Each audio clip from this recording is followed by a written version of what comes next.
21 سال تھی. 40 صحابہ کا دور, فل جوانی کے دور. تو سب میں نے آپ کو سال بتا دیا, کتنے سال ان کی لائف کے اندر انہوں نے گزارے. تو یہ ہو نہیں سکتا. یہ میں نے ابھی 40 گنوائے ہیں آپ کو, اور بھی آپ تحقیق کریں گے اور مل جائیں گے. تو یہ ہو نہیں سکتا کہ امام محمد الباقر علیہ السلام نے ان کی زیارت نہ کی ہو. تو امام بخاری کے نزدیک صحابی ہونے کی عمر کیا ہوتی ہے, یہ بھی ایک مسئلہ سنتے جائیے. صحابی ہونے کی عمر 5 سال ہے, کہ 5 سال ان کی عمر ہو جب انہوں نے حضور صلی اللہ علیہ وآلہ وسلم سے حدیث سنی ہو. تو حدیث کی سماعت کی عمر وہ 5 سال. تو حدیث انہوں نے یہ پیش کی. حضرت محمود بن ربیع بیان کرتے ہیں کہ اقلت من النبی مجتا مجہا فی وجہی وانا ابن 5 سنین من دلو. محمد مصطفیٰ صلی اللہ علیہ وآلہ وسلم نے کہتے ہیں کہ مجھے یاد ہے کہ ڈول سے پانی لے کر میرے چہرے پر کلی کی. آئے ہائے ہائے, منہ میں پانی ڈالا, اور کیا وہ حسین چہرہ, کیا متبرک چہرہ, کہ جس پر محمد مصطفیٰ صلی اللہ علیہ وآلہ وسلم نے اپنے منہ مبارک کا پانی ان کے چہرے پر ڈالا. تو کہتے ہیں کہ اس وقت میری عمر 5 سال تھی. تو گویا کہ یہ حدیث کی سماعت 5 سال تسلیم کر لیتے, رائٹ. تو تابعی کے لیے بھی وہی شرط ہے اور وہی عمر ہے جو صحابی کے لیے. تابعی کی شرط ہے جس نے ایمان کی حالت میں صحابی کو دیکھا اور ایمان کی حالت میں دنیا سے چلا گیا. 5ویں تاجدار ولایت و ولایت نے تو کم از کم 40 صحابہ کا زمانہ پایا. جب آپ کی عمر 17 سال سے زیادہ تھی تو صحابہ جہاں بھی ہوتے, مکہ اور مدینہ میں آنا جانا لگا رہتا تھا. یہ صحابی آتے تھے, چاہے شام میں چلے گئے, عراق میں چلے گئے, بصرہ میں چلے گئے, آتے جاتے رہتے تھے. حج پہ آتے تھے, قیام ہوتا تھا, یہاں ان کی رشتہ داری تھی. حضور صلی اللہ علیہ وآلہ وسلم کی حدیث کے مطابق آپ کا زمانہ بھی بہترین زمانہ. تو یہ تو ہو نہیں سکتا کہ کوئی ولی کامل ہو اور امام ہو اور تدریس نہ کرے, علم کو پھیلائے نہ, روحانیت کے نقطے سمجھائے نہ, الجھے ہوئے مسئلے جو ہیں انہیں سلجھائے نہ. آپ نے اپنی مرضی کی قوم تیار اگر کرنی ہو, یہ سب غور سے سن لیجیے. آپ چاہتے ہو کہ ہم ایک گروپ اپنی مرضی کا تیار کریں, تو بچے لے لیجیے, ان کے پڑھائیے. 15 سال کے بعد اپنی مرضی کی قوم لے گی, جو مرضی کروا لیجیے ان سے 15 سال کے بعد. تو 15 سال کے بعد آپ کے سپاہی تیار ہو گئے. تو اس لیے ذہین لوگ فٹافٹ اپنا مدرسہ بنا لیتے ہیں, مدرسے میں پھر پڑھاتے ہیں ان کو. وہ مدرسہ میں جب پڑھتے ہیں تو پورا پڑھ کر نہ بھی وہ نکلے, جہاں بھی چلا جائے تو اس کی ایک ایموشنل اٹیچمنٹ جو ہے نا وہ رہتی ہے. ہاں یہ بات یاد رکھیے. لیکن جو قدیم لوگ ہوتے تھے وہ اپنی شہرت کے لیے مدرسے نہیں بناتے تھے, وہ پیسوں کے لیے مدرسے نہیں بنایا کرتے تھے. وہ محمد مصطفیٰ صلی اللہ علیہ وسلم کی دین کو عام کرنے کے لیے مدرسے پھیلائے. آج کل تو مدرسے جو بن رہے ہیں وہ ایک خاص نقطہ نظر کے لیے بنتے ہیں کہ اس فرقے کی تبلیغ کرنی ہے, یہاں سے یہ پوت تیار کرنا ہے. یا کوئی آدمی مدرسہ بناتا ہے کہ وہ اپنے آپ کو مشہور کرنا چاہتا ہے, اس کے لیے وہ کام کرتا ہے کیونکہ فری میں پیسے مل جائیں گے آپ کو. امام محمد الباقر علیہ السلام نے اپنے والد گرامی کے مدرسہ کو آگے بڑھایا. آپ کے مدرسہ میں کم از کم 100 طلباء, اس دور میں 100 طلباء موجود رہتے. ان میں پرانے بھی تھے, نئے بھی تھے, ویسے بھی آتے جاتے رہتے تھے. اس دور کے اندر پڑھایا کیسے جاتا تھا؟ اس دور کے اندر یہ ہوتا تھا کہ اب یہ نہیں کہ کتابیں 10 کتابیں اس گروپ کی ہیں 10 کے, نہیں, ایسا نہیں ہوتا. اس وقت یہ ہوتا تھا کہ جو بڑا امام اور فقیہ ہوتا تھا اس کے وہ بیٹھتے تھے. مکہ حج, موسم حج کے اندر بھی, موسم حج بھی ایک بہت بڑا تبلیغ کا ذریعہ تھا, یہ بات یاد رکھیے. موسم حج تو وہاں امام محمد الباقر علیہ السلام آپ کا حلقہ جو ہے وہ لگتا, بڑے بڑے آئمہ, بڑے بڑے محدث و اسکالرز آپ کے درس کے اندر بیٹھتے. یہ ایک طریقہ تھا. اور اگر امام حج پر نہیں آئے تو لوگ حج کرنے کے بعد مدینہ جاتے تھے, تو مدینہ جا کر ان کے درس میں بیٹھ جاتے تھے, تو گویا کہ شاگرد تو بن گئے. تو آپ نے مدینہ کے اندر جو ہے وہ مستقل ایک مدرسہ بنا دیا. آپ کا علم خاندانی علم تھا. 70,000 احادیث امام محمد الباقر علیہ السلام کو ازبر یاد تھی.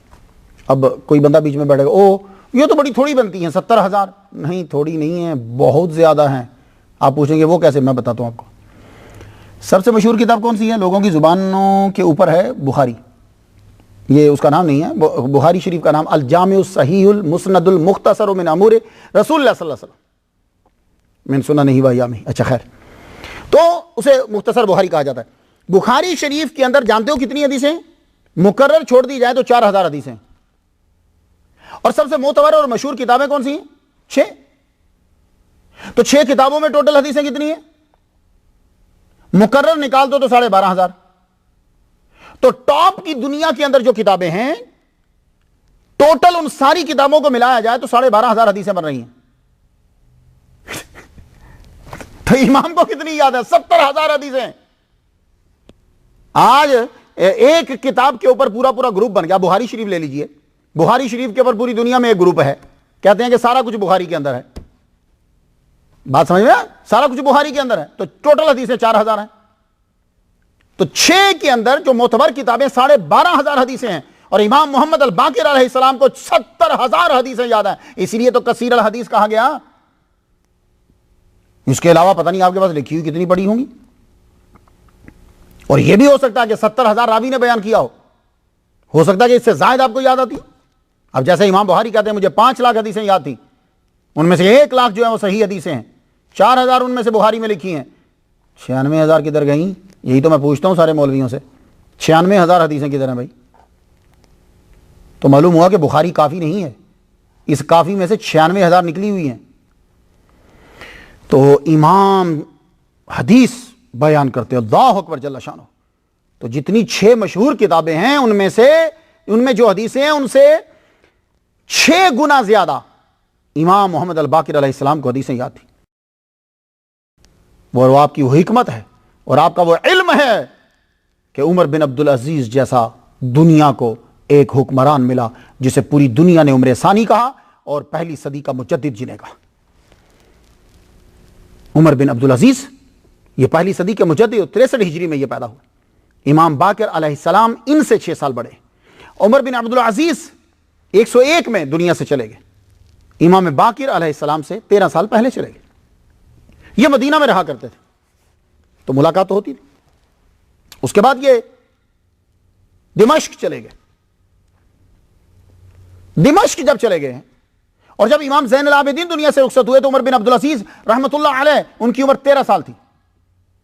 تو ان کی زندگی میں جو انقلاب برپا ہو رہا ہے وہ امام کی تعلیم ہے. امام زین العابدین ان کی تعلیم, امام محمد الباقر ان کی تعلیم, ان دونوں سے روابط, تعلق اور محبت اور ان کے مقام کو ان پر واضح ہونا تھا. یہی وجہ ہے کہ جب وہ تخت پر بیٹھے 717 سے لے کر 720 سال, یہ 3 سالہ دور ہے, حضرت عمر کی یاد تازہ کر دی. یہی وجہ ہے کہ آپ کو عمر ثانی کہا جاتا ہے. اب ہوتا کیا تھا, یہ بھی تو بنو امیہ سے ہیں. تو بنو امیہ نے کیا طریقہ شروع کیا تھا کہ جب جمعہ کا خطبہ ہوتا تھا تو جمعہ کے خطبے کے اندر لازمی تھا کہ حضرت علی کو گالیاں دی جائیں. تو بنو امیہ کا یہ طریقہ تھا. تو یہ طریقہ غلط تھا, سب نے کہا یہ غلط ہے, لیکن اس کا مطلب یہ نہیں کہ اس ایک غلطی کے بنا پر ایک پورا مذہب بنا لیا جائے گا. نہیں, وہ غلط کیا انہوں نے. تو عمر بن عبدالعزیز جو ہیں یہ اٹھے, سب سے پہلا آپ نے آرڈر یہ دیا کوئی کسی خطبے کے اندر اور کسی جگہ پہ مولا علی کو, اولاد علی کو گالیاں نہیں دی جائیں گی اور ان کو کوئی تکلیف نہیں پہنچائی جائے گی. یہ کس کا اثر ہے؟ یہ امام الباقر علیہ السلام کی تعلیم اور امام زین العابدین کی تعلیم کا اثر ہے. یہ آپ سے محبت اور عقیدت کا نقطہ نظر ہے اور نتیجہ ہے کہ جب حضرت عمر بن عبدالعزیز رضی اللہ تعالیٰ عنہ کے سامنے کسی نے یزید کو امیر المومنین کہا تو آپ نے فرمایا اس کو 20 کوڑے مارو. تو حضرت عمر بن عبدالعزیز جو حضرت عمر کی اولاد میں سے ہیں انہوں نے کیا کہا, اس کو 20 کوڑے مارو. تو اس دور میں اگر کوئی ڈاکٹر, کوئی علامہ, کوئی مفکر, کوئی مقرر ان کے سامنے یزید کو امیر المومنین کہتا تو ہاں وہ کتنا بڑا ہوتا, پہلی صدی کا مجدد اس کو کوڑے مروا دیتا, وہ نہ دیکھتا. تو یہ اثر تھا, یہی وجہ ہے. عمر بن عبدالعزیز آپ سے تعلق کو اور اس چیز کو برقرار رکھا, اور جب وہ تخت پر بیٹھا تو خصوصی طور پر اس نے دعوت دی. علماء جو ہیں یہ سب جو ہیں یہ قریب آئیں, سب کو بلایا, اور مدینہ سے امام محمد الباقر علیہ السلام کو بھی دعوت دی. امام محمد الباقر علیہ السلام جو ہیں وہ گئے, حالانکہ آپ کے خون میں یہ شامل نہیں ہے, آپ کی تربیت میں یہ شامل نہیں ہے کہ بادشاہوں کے درباروں میں جایا جائے. تو امام باقر علیہ السلام کیوں جا رہے ہیں؟ اس سے یہ پتا چلا کہ آپ اس کو صحیح سمجھتے تھے اور آپ جانتے تھے کہ یہ میرا شاگرد ہے اور یہ وہی کچھ کرے گا جو استاد نے بتایا ہے، اس لیے آپ دمشق گئے۔ دمشق جب گئے تو آپ کو معلوم ہے کہ بادشاہوں کو کہ درباروں میں جب جاتے ہیں تو دربار تو ویسا ہی تھا۔ آپ نے پہلے سے بتا دیا تھا عمر بن عبدالعزیز رضی اللہ تعالیٰ عنہ نے کہ ابو جعفر آئیں گے تو تم ذرا باہر آواز دینا، انہیں اندر لے آنا۔ امام باقر علیہ السلام جب وہاں پہنچے، وہ دربان جو ہے اس نے کارواں کو آتے دیکھا تو آئیڈیا لگا لیا کہ یہی آئے ہیں ابھی۔ ابو جعفر کہاں ہیں، جیسے عادت ہوتی ہے ان کی، آپ چپ۔ ابو جعفر کہاں ہیں، آپ چپ۔ ابو جعفر کہاں ہیں، آپ چپ۔ وہ اندر چلا گیا دربان۔ اس نے کہا شاید میرا آئیڈیا غلط ہے، میں نے سمجھا تھا کہ یہ جو کارواں آیا ہے یہی مدینے کا ہے، وہ اسی میں ابو جعفر ہوں گے۔ جعفر صادق کے والد ہیں نا، اس لیے ابو جعفر بھی آپ کو کہا جاتا ہے۔ اندر گئے تو جا کے کہا حضور کوئی نہیں، باہر تو کوئی نہیں آیا۔ عمر بن عبدالعزیز کہنے لگے ٹائم تو ان کا یہی ہے، ان کی آمد کی اطلاع انہوں نے پہنچنا تھا، کیا تم نے باہر کیا پکارا؟ کہا جی میں نے کہا ابو جعفر ہیں۔ کہنے لگا نہیں۔ عمر بن عبدالعزیز کہنے لگے نہیں یہ مت کہو، باہر جا کر کہو آئے ہائے محمد بن علی ہیں، یہ جا کر پکارو باہر۔ وہ دربان دوڑا ہوا گیا، محمد بن علی ہیں۔ اب امام محمد الباقر علیہ السلام نے کہا ہاں ہم ہیں۔ اب جب وہ داخل ہونے لگے تو اتنے میں عمر بن عبدالعزیز اپنا تخت چھوڑ کر گیٹ تک پہنچ چکے تھے۔ آپ کو ساتھ لیا، بٹھایا، بڑی آؤ بھگت کی، سب کو کہا ان کی آنر کی جائے۔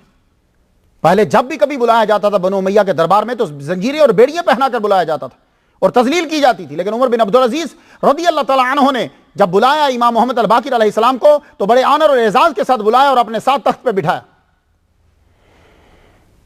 اللہ اکبر جل شانہ۔ تو آپ نے کہا کہ میں زیادہ دیر رک نہیں سکتا، میرے مدرسہ ہے، میری باقی چیزیں ہیں، میں چلتا ہوں، مجھے اجازت دو۔ یہ ایک طریقہ ہوتا ہے۔ عمر بن عبدالعزیز کہنے لگے مجھے کچھ نصیحت کر جائیں، شاید کہ پھر زندگی میں مل نہ سکے۔ اوئے ہوئے ہوئے۔ آپ نے فرمایا نصیحت ہر حال میں اللہ سے ڈرنا، اور دیکھ تو دنیا میں بڑا کامیاب بادشاہ بن جائے گا۔ میں تجھے ایک بات بتا رہا ہوں، جب بھی کبھی تیرے سامنے کوئی شخص آئے تیری رعایا میں سے، اگر وہ تجھ سے عمر میں بڑا ہے، تیری عمر سے بڑا ہے، تو بس یہی سمجھنا کہ جیسے وہ تیرے باپ کے برابر ہے۔ اور اگر تیرے سامنے کوئی ایسا آ جائے تیری رعایا میں سے کہ جو تجھ سے چھوٹا ہو تیری عمر میں، تو یہی سمجھنا کہ تو اپنے بیٹے سے بات کر رہا۔ اور جب کوئی ایسا آ جائے تیری رعایا میں سے تیرے سامنے کہ جو تیری برابر کا عمر کا ہو، تیری برابر کا، تو یہ سمجھنا کہ یہ تیرے بھائی کے برابر ہے۔ بس یہ اصول اپنا لینا، پھر تیری بادشاہی دنیا میں یاد رہے گی۔ امام محمد الباقر علیہ السلام کی دعا اور آپ کی نصیحت پر اس کا عمل آج تک حضرت عمر بن عبدالعزیز رضی اللہ تعالیٰ عنہ کا نام زندہ ہے۔ پھر اس کے بعد نہ تو عمر بن عبدالعزیز رضی اللہ تعالیٰ عنہ کو موقع مل سکا اور نہ ہی اس کے بعد پھر امام محمد الباقر علیہ السلام آئے۔ اس کے بعد ان کے بعد دور آیا ہشام بن عبد الملک۔ یہ ذرا بدتمیز قسم کا بندہ، اچھا نہیں سمجھتا تھا۔ کیوں؟ انہیں یہ ڈر ہوتا ہے، انہیں یہ دنیا داروں کو یہ ڈر ہوتا ہے کہ کسی دور بھی یہ پاک آدمی ہم پر قبضہ نہ کر لے۔ اسے یہی ڈر تھا یہ محمد الباقر جو ہیں وہ کسی دن اپنے علم، اپنے مرتبہ سعادت کی وجہ سے کہیں ہمارے اوپر غالب نہ آ جائیں، لوگ ان کے گرد جمع نہ ہو جائیں، ہمیں گرا نہ دیں، ان کو بادشاہ بنا نہ لیں، تو وہ پھر کوئی بھی موقع ہاتھ سے جانے نہیں دیتے۔ کمینہ آدمی یہی حرکتیں کرتا رہتا ہے، وہ ڈی گریڈ کرنے کی کوشش کرتا رہتا ہے کسی نہ کسی طرح، کسی نہ کسی طرح۔ ہشام بن عبد الملک، ہشام کا دور حکومت 724 سے 743 تک ہے، اور امام محمد الباقر علیہ السلام کا وصال 733 میں ہے۔ یہ ہشام بن عبد الملک حج کرنے آیا، اس سال حج کرنے امام بھی چلے گئے۔ آپ جس روحانی شان کے ساتھ حجر اسود کی جانب بڑھے تو مجمع چھٹ گیا، ہٹ گیا، سیدھا جا کے آپ نے حجر اسود کو چوما۔ آپ کو معلوم ہے بڑا مشکل، آج ہی نہیں پرانے دور میں بھی حجر اسود کو چومنا بڑا مشکل ہوتا تھا۔ آپ نے جا کے حجر اسود کو چوما تو ایک خارجی بولا، کافی سارے خارجی جو ہیں وہ بنو امیہ کے ساتھ مل گئے تھے۔ یہ خارجی کسے کہتے ہیں؟ خارجی اصل میں پہلے مولا علی کی فوج میں تھے۔ مولا علی نے یہ کہا کہ لڑائی ہو گئی ہے تو بیچ میں کسی کو حکم بنا لیتے ہیں، یہ ایک لمبی سیاست ہے، چھوڑو، میں صرف مختصر بتا دوں۔ تو مولا علی نے جب رضامندی کا اظہار کر دیا تو انہوں نے کہا کہ بھائی نہیں، مولا علی نعوذ باللہ کافر ہو گئے، ان الحکم الا للہ، حکم صرف اللہ کا۔ یہ ایک آیت کے ٹکڑے کو، سورا قرآن چھوڑ کر اس آیت کے ٹکڑے کو لے کر مولا علی کو کافر بنا دیا۔ حالانکہ قرآن مجید کے اندر اللہ تعالیٰ فرماتا ہے جب میاں بیوی میں لڑائی ہو جائے تو کوئی ایک حاکم بنا لو، میاں بیوی میں لڑائی ہو تو حکم بنا لو، اور اتنی قوم اتنی بڑی جماعت میں لڑائی ہو رہی ہے تو حکم بنانے کو کفر کہہ دیا۔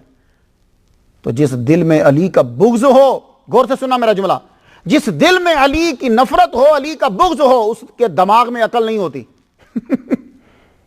بس کیونکہ عقل آتی ہے علم سے، علم روشن کرتا ہے، چمکاتا ہے عقل کو، بڑھاتا ہے، اور علم جو ہے وہ باب العلم مولا علی شیر خدا ہے۔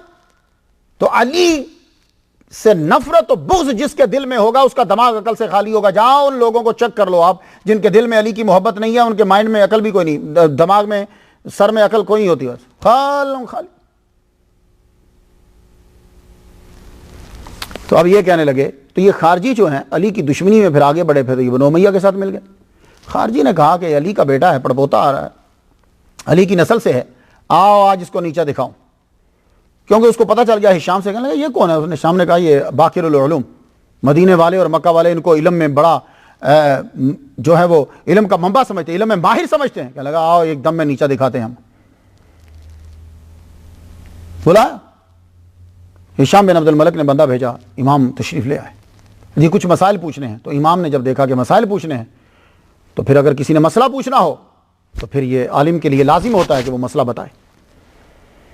آپ گئے، آپ نے یوں دیکھا، سمجھ گئے، امام کو نور بصیرت دی۔ اگر عام ولی جو ہے نور بصیرت تگو بفراست المومن فإنه ينظر بنور اللہ، تو امام کا عالم کیا ہوگا؟ امام پہچان گئے، تو چپ، یہاں بول بھائی۔ قرآن سے مسئلہ شروع ہوا، کہنے لگا قرآن مجید کی ایک آیت ہے، اللہ فرماتا ہے وَاسْأَلْ مَنْ أَرْسَلْنَا مِنْ قَبْلِكَ مِنْ رُسُلِنَا۔ یہ کیسے ممکن ہے کہ جو رسول پہلے سارے گزر گئے ہیں اپنی قبروں کے اندر ہیں، رب تعالیٰ محمد مصطفیٰ سے کہہ رہا ہے کہ ان سے پوچھو اجعلنا من دون الرحمن آلہۃ یعبدون، ان سے پوچھو، کیسے پوچھیں گے، پاسبل کیسے ہے؟ اس نے اپنی طرف سے بڑا مشکل سوال پوچھا، لیکن میرے داتا گنج بخش علی جویری کیا بیٹھے ہیں، قرآن مجید سے نکات نکالنا اور اشارے نکالنا لطیف عبور حاصل تھا۔ کہنے لگے اس آیت پر عمل ہوا؟ کہنے لگا کب؟ کہا جب حضور صلی اللہ علیہ وسلم معراج کی رات جا رہے تھے تو بیت المقدس میں آپ نے جب نماز پڑھائی تو نماز کے اندر آپ نے توحید اور ساری چیزوں کا اقرار وہاں ہوا، پیچھے وہ بھی تھے، انہوں نے آپ کے پیچھے نماز ادا کر لی۔ تو نماز جو ہے وہ توحید کا ایک اعلان ہوتا ہے۔ تو وَاسْأَلْ مَنْ أَرْسَلْنَا مِنْ قَبْلِكَ کا جب سارے نبیوں نے محمد مصطفیٰ صلی اللہ علیہ وآلہ وسلم کے پیچھے نماز پڑھ لی تو گویا کہ اعلان کر دیا کہ اللہ کے علاوہ کوئی معبود نہیں ہے۔ تو جب انہوں نے اعلان کر دیا ہے تو اب دوبارہ کیا لفظوں میں پوچھا جائے؟ کیا سارے نبی وہاں جمع تھے؟ اس لیے خارجی جو ہیں وہ حضور صلی اللہ علیہ وسلم کی معراج کو تسلیم نہیں کرتے، کہتے ہیں سوتے میں ہوئی ہے، کیونکہ اگر معراج کو تسلیم کر لیں تو پھر حضور صلی اللہ علیہ وآلہ وسلم کا علم غیب ماننا پڑتا ہے، نبیوں کو زندہ ماننا پڑتا ہے، حضور پاک کو سب سے افضل ماننا پڑتا ہے، حضور پاک کو سب سے بڑا سائنسدان ماننا پڑتا ہے۔ تو کہتے ہیں سارے جھنجھٹوں سے چھوٹو، بولو نبی سوئے ہوئے تھے۔ تو جس طرح 27ویں کی رات کو مولوی سوتا ہے، اس نے پہلے ہی کہہ دیا کہ حضور بھی سوئے ہوئے تھے۔ ہم چونکہ اس رات کو جاگتے ہوتے ہیں تو ہم یہی کہتے ہیں کہ حضور جاگتے ہوئے ہی گئے تھے۔ تو امام نے کیا جواب دیا کہ وَاسْأَلْ مَنْ أَرْسَلْنَا مِنْ قَبْلِكَ اس سے دوسری بات، اس سے یہ ثابت ہوا کہ اللہ تعالیٰ حضور صلی اللہ علیہ وسلم سے یہ کہہ رہا ہے کہ پوچھو ان رسولوں سے، تو پتہ چلا کہ رسول زندہ ہیں، ورنہ مر گئے ہوتے تو ان سے پوچھو کا مطلب ہی نہیں ہوتا۔ اگر آپ کے گھر میں چابی گم ہو جائے اور آپ کی امی فوت ہو گئی ہوں تو کیا آپ بھائی سے یہ بولو گے جاؤ جا کے قبرستان امی سے پوچھ کر آؤ چابی کہاں ہے؟ نہیں۔ تو اللہ کہہ رہا ہے کہ پوچھو ان سے، تو پتہ چلا کہ نبی زندہ ہیں، لیکن پوچھنے کی نوبت اس لیے نہیں آئی کہ انہوں نے اپنے عمل سے ثابت کر دیا کہ وہ توحید کا اقرار کر رہے ہیں۔ خارجی چپ۔ خارجی نے دوسرا سوال داغ دیا۔ یہ خارجیوں کی عادت ہے، جب ایک سوال میں چپ ہو جائیں دوسرا کر دیں گے، شرمندہ ہو کر واپس نہیں جائیں گے، پھر دوسرا سوال کر دیں گے، کیونکہ ان کا مقصد علم کو بڑھانا نہیں ہوتا، اگلے آدمی کو گرانا ہوتا ہے، اس لیے لگے رہتے ہیں۔ دوسرا سوال کر دیا، اللہ کدھر ہے؟ امام نے فرمایا تم بتا دو کہ وہ کہاں نہیں ہے، میں بتا دوں گا کہ کدھر ہے۔ تم بتاؤ کہاں نہیں ہے تو میں بتاؤں گا کہ کہاں ہے۔ خارجی نے پھر اپنا منہ کھولا، پھر بولا وہ کون سا روزہ تھا کہ جس میں کھانا پینا جائز تھا؟ دیکھ رہے آپ، خارجی کا صرف مقصد ہے کہ امام محمد الباقر علیہ السلام کو گرا دیا جائے۔ وہ کون سا روزہ تھا کہ جس میں صرف کھانا پینا جائز تھا اور روزہ تھا؟ روزے کو عربی میں کیا کہتے ہیں؟ صوم۔ آپ نے فرمایا وہ حضرت بی بی مریم کا تھا، انی نذرت للرحمن صوما، ٹھیک ہے؟ تو وہ روزہ کیا تھا؟ وہ روزہ ایسا تھا، وہ خاموشی کا روزہ تھا بس، اور خاموشی کے روزے میں کھانا پینا جائز ہوتا ہے۔ تو میں نے خاموش رہنے کی منت مانی ہے، جب یہ تم سے بچے کے بارے میں پوچھیں تو تم چپ ہو جانا، اشارے سے کہنا میں نے خاموشی کا روزہ رکھا ہوا ہے۔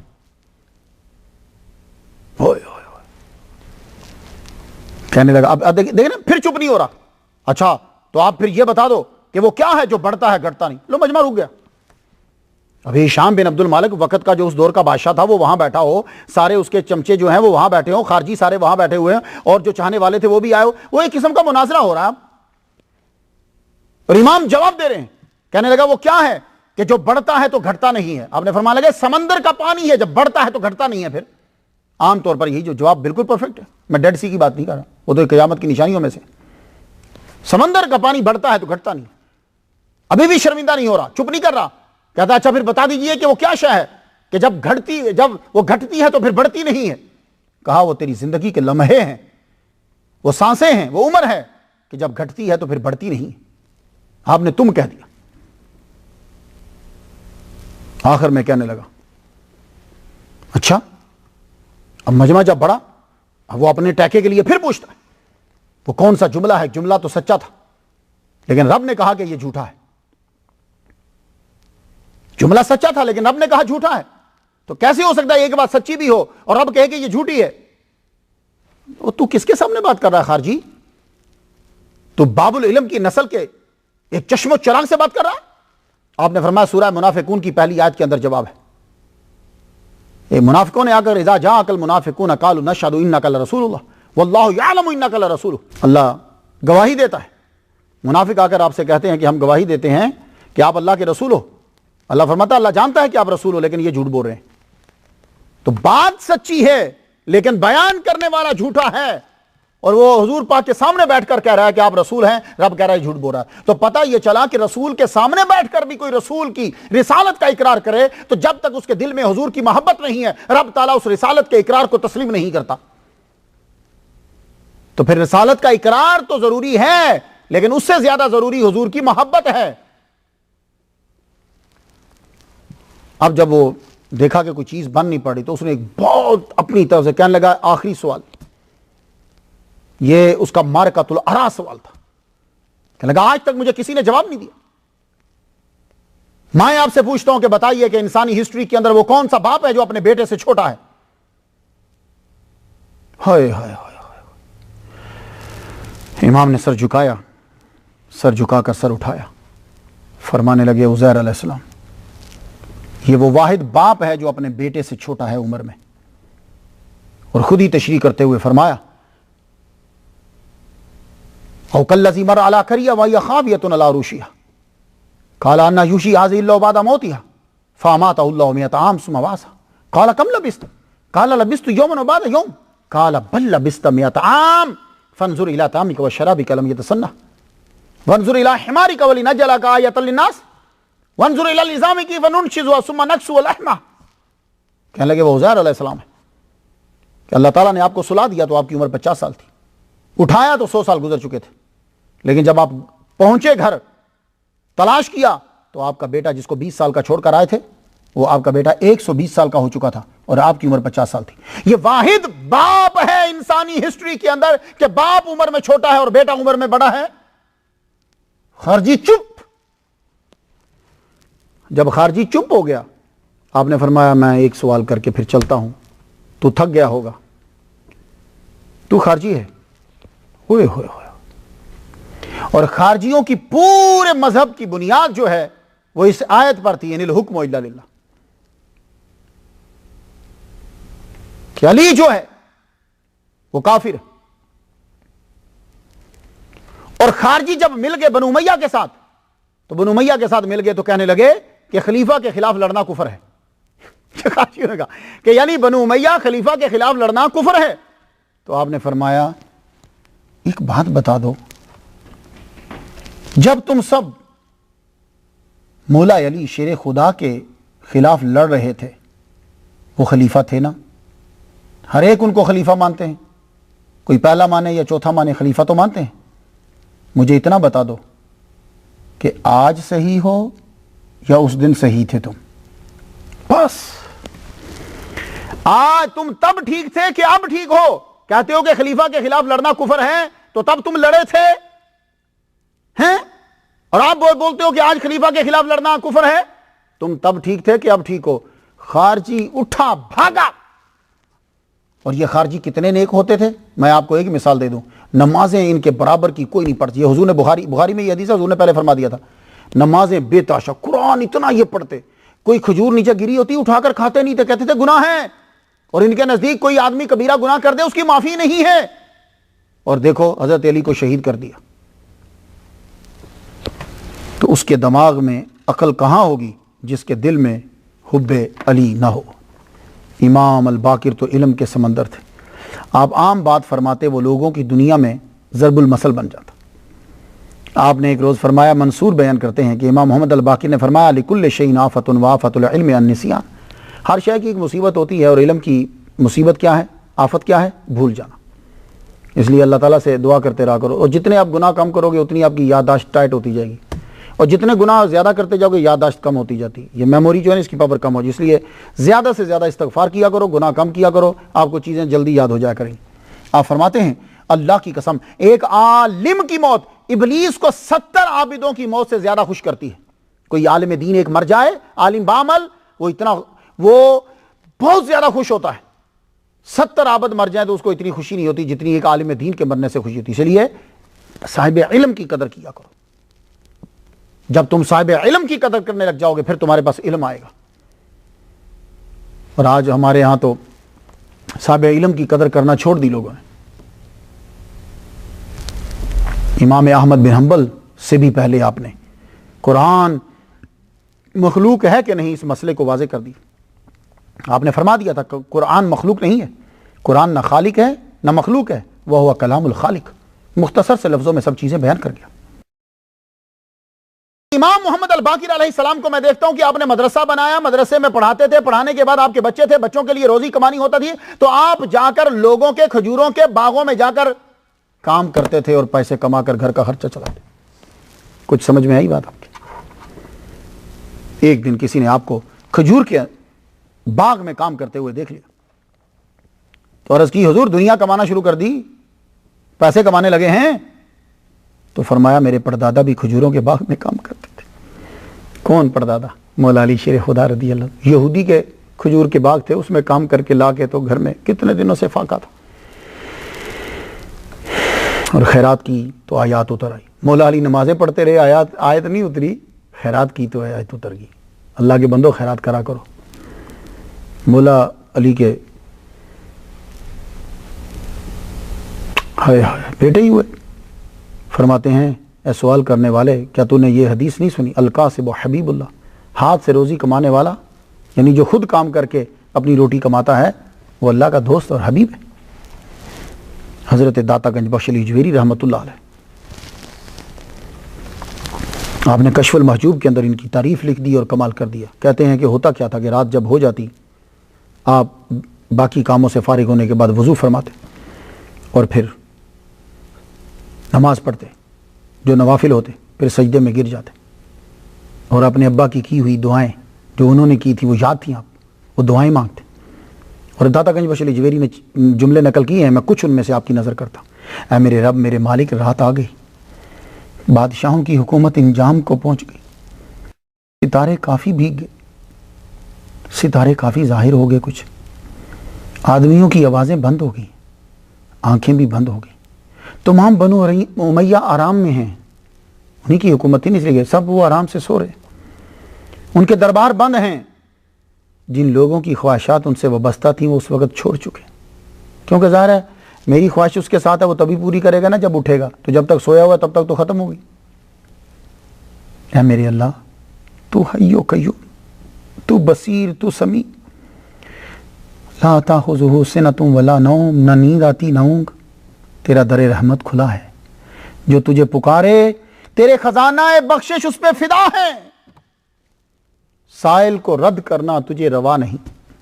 اے اللہ جب تجھے پکارتا ہوں سکون محسوس کرتا اور سب کچھ کہتے اور اللہ کی بارگاہ میں روتے رہتے۔ تو امام اور لیڈر وہی ہوتا ہے کہ جو محبت اور وظائف کے ساتھ ساتھ ان کے عقائد کو بھی درست کرتا۔ آپ کے دور میں کچھ محبین تھے علی کے اور آپ کے چاہنے والے، انہوں نے یہ باطل عقیدہ پھیلا دیا کہ بس علی کی محبت کافی ہے، محبت کافی ہے، امام حسین کا غم رکھنا بس یہی کافی ہے، اس کے علاوہ عمل کی ضرورت نہیں ہے، چاہے تم نشہ کرو، چاہے تم جو مرضی کرو، تم بخشے جاؤ گے۔ امام محمد الباقر علیہ السلام کو یہ بات جب پہنچی تو آپ نے پھر کیا فرمایا؟ یہ سب کے لیے سننے والا، سب کے لیے، وہ کسی بھی فرقے سے تعلق رکھتا ہے، اور یہ بات اہل تشیع کی بڑی معتبر کتاب اصول کافی کے اندر ہے، اس کی دوسری جلد صفحہ 177 پہ ہے۔ آپ نے جو جواب دیا یہ سب لوگ بڑے دھیان سے سن لیجئے، یہی خلاصہ ہے اور یہی اصل ہے آج کی تقریر کا۔ وہ سارا حاشیہ اور جو کچھ اس میں اصول کافی میں ہے میں آپ کی نظر کرنے لگا۔ امام باقر نے فرمایا غلط، تم کو یہ غلط نظریات حق سے بہکا نہ دیں، اللہ کی قسم وہ ہمارا محب نہیں ہو سکتا جب تک کہ وہ اللہ کے احکام کی پیروی نہ کرے، تقوی اختیار نہ کرے۔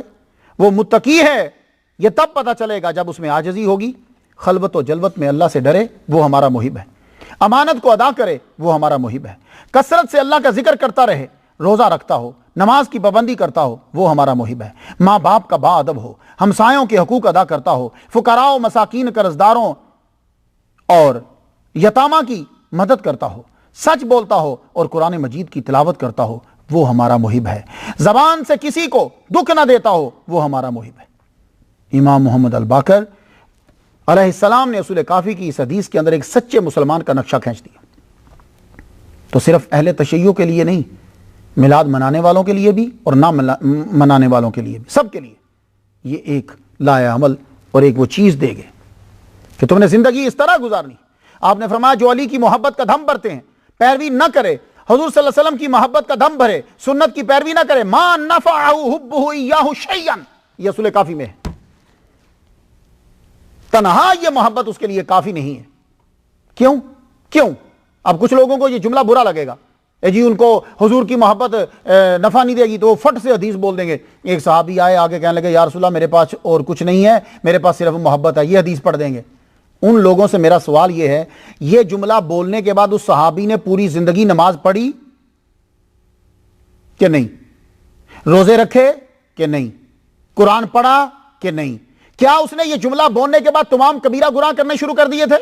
تمام صغیرہ گناہ کرنے شروع کر دیے تھے؟ نہیں، بلکہ اس جملے کے بعد اور نیکی کرنا شروع کر دی تھی۔ تو معلوم یہ ہوا کہ محبت وہی سچی ہے کہ جس میں اطاعت ہو، کیونکہ جو کسی سے محبت کرتا ہے اگر وہ اس کی اطاعت نہیں کر رہا تو وہ محبت جھوٹ بول رہا ہے، وہ دل کو تسلی دے رہا۔ یہ ہو ہی نہیں سکتا کہ کسی کو کسی سے پیار ہو اور وہ رات بھر جاگے نا، اس کے لیے جاگے نا، اس کو خوش کرنے کے لیے کام نہ کرے۔ اس کی ادنا سی مثال ہے، کسی کو کسی لڑکی سے پیار ہو جاتا ہے تو جاؤ، جو یہ لوگ کہتے ہیں کہ بس حضور کا میلاد منانے کے بعد سارا سال فارغ، صرف فلاں کی محبت کا اظہار کر دینا کافی ہے، وہ مجھے اتنا بتا دے کیا تجھے جب کسی لڑکی سے پیار ہوا تھا تو اس کو خوش کرنے کے لیے کوشاں رہتا تھا کہ نہیں؟ تو اس کو ہدیے بھیجتا تھا کہ نہیں؟ تو اس کی بات مانتا تھا کہ نہیں؟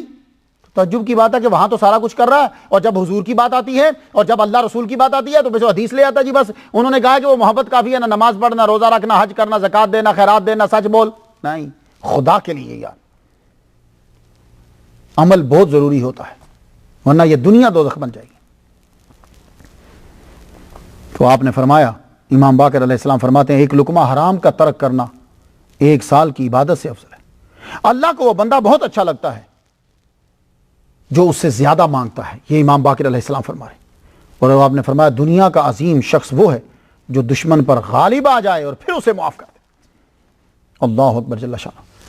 امام باقر علیہ السلام نے اپنی ساری زندگی کے اندر اسلام پھیلایا، تعلیم فری میں دی، تقریباً 57 سال آپ نے لوگوں کو شعور دیا، قرآن کی تعلیم دی۔ 114 ہجری بمطابق 733 کو آپ کی شہادت ہوئی۔ آپ کی شہادت جو ہے وہ زہر سے ہوئی، یہ جس کو ہم زہر کہتے ہیں، اصل میں یہ لفظ تلفظ زہر ہے، لیکن اردو میں جب اڈاپٹ کیا تو اس کو ہم زہر کہنے لگے. خیر, تو آپ کو زہر دیا گیا. کہتے ہیں کہ آپ کو ہشام بن عبد الملک کے گورنر نے, جو مدینہ میں تھا, اس نے زہر دیا. یہ زہر سے قتل کرنے کا طریقہ کار بہت پرانا ہے, بڑا پرانا ہے. بڑے لوگوں کو زہر دے کے مار دیا جاتا ہے. ان زہروں میں جو مشہور زہر ہیں وہ ہیں, ایک ہیم لاک ہے. یہ ہیم لاک سے بھی بندے کو مار دیا جاتا ہے. وہ کیسے؟ یہ ہیم لاک ایک درخت ہے, ساؤتھ افریقہ میں, یورپ میں پایا جاتا ہے. 5 سے 8 فیٹ اس کی بلندی ہوتی ہے. اس کے اوپر جو ہیں وہ پھول لگتے ہیں سفید کلر کے. تو ان کا عرق نکال کے, یا 100 ملی گرام عرق, یا اس کے 8 پتے جو ہیں, 8 پتے بندہ مارنے کے لیے کافی ہے. تو جب یہ خوراک میں ملا کے دے دیے جاتے ہیں تو پھر کیا ہوتا ہے کہ آدمی جو ہے وہ, اس کا یہ دماغ جو ہے وہ شل ہو جاتا ہے, جسم ٹھیک رہتا ہے. آہستہ آہستہ آہستہ آہستہ پھر وہ بندہ مر جاتا. تو گریک کے اندر, یونان کے اندر اسی سے ہیم لاک سے سزا دی جاتی تھی. آپ جانتے ہیں کہ یونان کے مشہور فلاسفر یعنی سقراط جو ہے, اسی سے مارا گیا تھا. اس کو 399 قبل مسیح میں. شیکسپیئر کے ڈرامے کے اندر بھی ملتا ہے اس کا ذکر ہیم لاک کا. کہتا ہے کہ چند قطرے, وہ قطرہ جو ہے اس کے کان کے اندر ڈال دیا گیا. تو ہو سکتا ہے کہ یہ بادشاہ کہاں سے کیا چیزیں تو اس کے پاس ہوتی ہیں. ہو سکتا ہے کہ ہیم لاک کے عرق یا ہیم لاک کے پتے جو ہیں وہ سبزی کے اندر ملا کے دے دیے گیا. ہو سکتا ہے, پاسبلٹی. اور ایک اور جو زہر استعمال کیا جاتا ہے, ایکونائٹ. یہ ایکونائٹ جو ہے یہ بھی ایک پودا ہے. اس کے پھول جو ہے وہ نیلے رنگ کے ہوتے ہیں, لیکن یہ انتہائی خطرناک ہوتا ہے. بعض اوقات تو کیا ہوتا ہے کہ اس کا جو آپ نے گلوز بھی پہنے ہوں تو زہر جو ہے وہ باڈی کے اوپر اثر کر جاتا ہے. اس کا چھونے سے بھی یہ سکن کو لگ گیا اگر تو بس گئے, آپ کام سے گئے. تو اس کا زہر کیا کرتا ہے, دل کو بند کرتا ہے, اس کے بعد آدمی جو ہے وہ مر جاتا ہے. تو یہ کلاریس جو ہے, کلاریس کو اسی سے مارا گیا. اس کی وائف نے مشروم کے اندر یہ ملا کر جو ہے وہ دے دیا. ہو سکتا ہے کہ امام باقر علیہ السلام کے کھانے میں یہ ملایا گیا ہو. ایک اور زہر ہے جو یوز کیا جاتا ہے, وہ بیلاڈونا. یہ اٹالین ورڈ ہے, اس کا معنی ہوتا ہے بہت خوبصورت عورت. اس کے اوپر بیریز دیکھیے ہم نے, بلیک بیری, وہ بیری اوپر جو ہے نا اس کے اوپر وہ بڑی خوبصورت ہوتی ہیں. تو اس کے زہر کو کیا کیا جاتا ہے کہ وہ تیر, آپ نے دیکھا تیر, تو جنگوں کے اندر کیا کرتے تھے کہ اس کے اندر تیر کو ڈبو کے تو آگے وہ زہر لگ جاتا ہے. یہ بڑا خطرناک ہوتا ہے, کھینچ کے لگاتے ہیں, وہ جس کو لگ جاتا تھا زخم کاری نہ بھی ہو تو وہ زہر جو ہے وہ سرایت کر جاتا, وہ بندہ مر جاتا. تو ہو سکتا ہے کہ کھانے کے اندر یہ ملا دیا گیا ہو. اور ایک اور ہے ڈائی میتھل مرکری. یہ ڈائی میتھل مرکری جو ہے یہ زہر بندے کو آہستہ آہستہ جو ہے وہ مارتا ہے. 1996 میں ایک کیمسٹری کی پروفیسر تھی, ڈاٹ میتھ کالج, نیو ہیمپشر.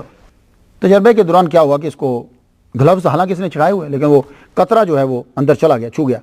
4 ماہ کے بعد اثر ہوا اور 10 ماہ کے بعد یہ مر گئی. تو یہ میں آپ کو بتا رہا ہوں کہ یہ زہر جو ہیں اس طرح کے ہوتے ہیں, یہ جو استعمال کیے جاتے ہیں. اس کے علاوہ پولونیم, یہ ریڈیو ایکٹیو زہر ہے, آہستہ آہستہ کل کرتا ہے. رشین جاسوس الیگزینڈر کو چائے میں دیا گیا تھا, 3 ہفتوں کے بعد وہ مر گیا تھا. مرکری پارا جو ہے یہ بھی دیا جاتا مارنے کے لیے بندے کو, یہ بھی آہستہ آہستہ بندے کو مار دیتا. سائنائڈ یہ بہت مشہور ہے, اس لیے کہ اس کی ورائٹی جو ہے وہ مختلف ہیں, اور بندہ جب مر جاتا ہے تو پھر وہ بلیم آسانی سے خاندان کے اوپر آ جاتا ہے. خیر, گفتگو کو تھوڑی سی ہلکی سی زیادہ کر گیا آپ کو بتانے کے لیے کہ امام زین العابدین ان کو بھی زہر دیا گیا, امام محمد الباقر علیہ السلام کو بھی زہر جو ہے وہ دیا گیا. بنو امیہ کو خلش رہتی تھی, بس یہی تھی, اسی کی وجہ سے وہ یہ حرکتیں کرتے رہتے. حضور صلی اللہ علیہ وآلہ وسلم آپ کو بھی آپ کی بوٹی کے اندر جو ہے وہ زہر ملا دیا. ایک یہودن عورت تھی, اس نے گوشت میں, تو جب آپ نے بوٹی کھائی تو وہ بوٹی بول پڑی کہ مجھے مت کھائیے. وہ صحابی کا تو انتقال ہو گیا, لیکن حضور صلی اللہ علیہ وسلم کو زہر تو دیا گیا. اسی طرح مولا علی شیر خدا رضی اللہ تعالیٰ عنہ, آپ بھی زہر سے شہید ہوئے. اب آپ کہیں گے نہیں زہر سے تو نہیں, آپ پر تو حملہ ہوا تھا. بجا ہے آپ پر حملہ ہوا تھا, لیکن وہ حملہ اتنا کاری نہیں تھا. وہ جو زخم تھے وہ ٹھیک ہو سکتے تھے, کیونکہ اس کو اتنی شدت سے موقع نہیں ملا. وجہ یہ ہوئی کہ اس ظالم نے وہ خنجر اور وہ تلوار وہ کیا کیا تھا کہ اس کو اس نے زہر میں بھگو کے رکھا ہوا تھا. وہ پان چڑھاتے ہیں. وہ کیا طریقہ ہوتا ہے کہ فل گرم کر کے لوہے کو اس کو ایک دم سے بجھا دیتے ہیں زہر کے اندر. تو اب جب آپ وار کرتے ہو تو وہ اگر ہلکا سا بھی یوں سکن کو کاٹ بھی دے تو وہ زہر اس کے اندر چلا جاتا ہے. تو جب اندر چلا جاتا ہے بندہ مر جاتا ہے. تو مولا علی شیر خدا بھی زہر سے دنیا سے چلے گئے. اسی طرح امام محمد الباقر علیہ السلام کو بھی اب پتہ نہیں ہیملاک دیا گیا یا کیا زہر جو ہے وہ استعمال جو ہے وہ کیا گیا. حمیمہ میں تھے آپ, اور آپ کی جب طبیعت جو ہے وہ بگڑی, سنبھل نہیں رہی, تو آپ نے وصیت جو ہے وہ کی, سب کو بلایا. 100 کے قریب تو آپ کے طلباء تھے, کچھ گھٹتے اور بڑھتے رہتے تھے. آپ نے سب کو بلا کر کہا کہ مجھے لگتا ہے اب میں دنیا سے چلا جاؤں گا, لیکن تم لوگوں نے علم کو آگے پھیلانا ہے, علم کو نہیں چھوڑنا, اور مجھے اسی جبہ کے اندر دفنا دینا. اس جبے کے اندر میں نے لوگوں کو پڑھایا ہے, اس جبے کو پہن کر میں نے نمازیں پڑھائی ہیں, اور یہ جبہ میری نمازوں کا گواہ ہے. میں نے ان کپڑوں کو پہن کر اسی جبے میں مجھے دفنا دینا. میں نماز پڑھتا رہا اور پڑھاتا رہا. نماز قیامت کے دن میرے حق میں بولے گی. دیکھ لیا آپ نے کہ امام کو کتنی فکر ہے اپنی نماز کی, اور کتنی محبت ہے اپنی نمازوں سے. کہتے ہیں یہ نماز میرے لیے سفارش کی. تو اسی لیے اے علی سے پیار کرنے والو, اے علی کی اولاد سے پیار کرنے والو, تمہاری نمازیں قبول ہوتی ہیں, اس لیے پڑھا کرو. آج ہی مجھے عرفان صاحب پوچھ رہے تھے, کہنے لگے یار یہ مختاشہ مسجد میں کیوں کم ہوتا ہے مجمع. میں نے جواب تو بہت سے تھے. میں نے کہا عرفان بھائی بتاؤں وجہ کیا ہے. اصل میں جن کی قبول ہوتی ہے شیطان کو انہی کا خدشہ رہتا ہے, اس لیے وہ ان کو روکتا ہے. بس وہ مسکرانے لگے, سمجھ گئے ہوں گے. تو میں نے کہا اس کو اب سینما میں جانے سے وہ نہیں روکتا لوگوں کو, جاؤ سینما میں دھڑا دھڑ لگے. تو کم بندے وہی ہوں گے جہاں روکا جائے گا. تو روکا جہاں سے جا رہا ہے وہاں نمازی کم ہیں, کیونکہ ان شیطان کو پتہ ہے کہ قبول ہو, وہ روکے گا, جاؤ ادھر کر ادھر کر ادھر کر. تو اس لیے اے علی سے پیار کرنے والو, اولاد علی سے پیار کرنے والو, محمد مصطفیٰ صلی اللہ علیہ وسلم سے محبت رکھنے والو, تمہاری نمازیں قبول ہوتی ہیں کیونکہ تمہارے پاس نماز کی اصل ہے. اس لیے اپنی نمازیں پڑھو. اور ایک بات اور یاد رکھو, اگر تم نمازیں نہیں پڑھو گے اتنا ٹائم اللہ تعالیٰ تم سے لے لیتا ہے. کسی دن غور کرنا, ایسے کھڑے ہو کے دیکھنا کہ نماز کا جتنا ٹائم تھا وہ میں نے فضول کام میں صرف کیا کہ نہیں کیا. تو پھر کیوں نہیں اچھے کام میں صرف کرتے, تاکہ کام بھی ہو جائے, عبادت بھی ہو جائے. آپ کی روح کف سے انصری سے پرواز کر گئی. جنت البقیع میں والد گرامی کے پہلو میں آپ کو دفنایا گیا. اللہم صلی علی محمد و ابوی محمد و علی آل محمد و بارک وسلم. میں چونکہ حضرت امام جعفر صادق علیہ السلام کو بیان کر چکا ہوں پہلے سے, اس لیے اب اس کے بعد 7ویں تاجدار ولایت و ولایت امام موسیٰ کاظم پہ گفتگو ہوگی. تب تک کے لیے اجازت دیجیے. وآخر دعوانا الحمدللہ رب العالمین.